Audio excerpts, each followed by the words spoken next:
जैसे ही लड़के ने विमान को हल्का सा धक्का दिया, वह अचानक आगे बढ़ा और एक बाल्टी को अपने साथ ले गया। सैम को लगा कि उसका विमान सच में उड़ने वाला है। वह उसे उठाकर छत पर गया और उसे अपने शरीर से बांध लिया। उसे लगा कि विमान उसे हवा में उठा ले जाएगा, लेकिन जैसे ही वह छत से कूदने वाला था, उसकी माँ समय पर आ गई और उसे रोक लिया। वह उसे सुरक्षित नीचे ले आई और कहा, आज के बाद इस विमान को हाथ मत लगाना। उसने विमान को स्टोर रूम में रख दिया, दरवाजा बंद किया और ताला लगा दिया। सैम रोने लगा क्योंकि वह विमान चाहता था, लेकिन उसकी माँ बिल्कुल नहीं मानी। कुछ समय बाद वह विमान अचानक ऊपर से उड़ता हुआ आया और घर की खिड़की तोड़ दी। फिर वह हर जगह तोड़ फोड़ करने लगा। उसकी माँ बहुत डर गई। उसे समझ नहीं आया कि क्या हो रहा है। उसने झाड़ू उठाई, यह सोचकर कि वह विमान को मारेगी, लेकिन विमान हवा में रुक गया और गुस्से में चमकीला लाल हो गया। यह सब देखकर माँ और बेटा दोनों और ज्यादा डर गए। डरा हुआ सैम अपनी माँ से कसकर लिपट गया। फिर विमान धीरे धीरे शांत हो गया और नीचे आ गया।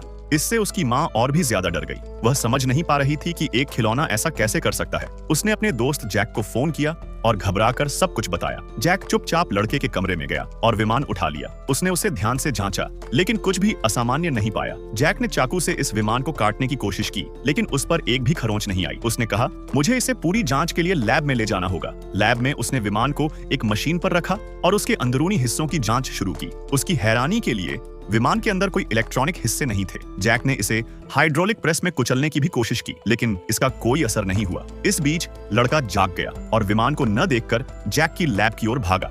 जैक को फोन पर व्यस्त देखकर उसने चुपचाप विमान उठाया और भागने की कोशिश की, लेकिन जैक ने सभी अलार्म बटन दबा दिए। सिक्योरिटी गार्ड तुरंत उसे पकड़ने के लिए दौड़े।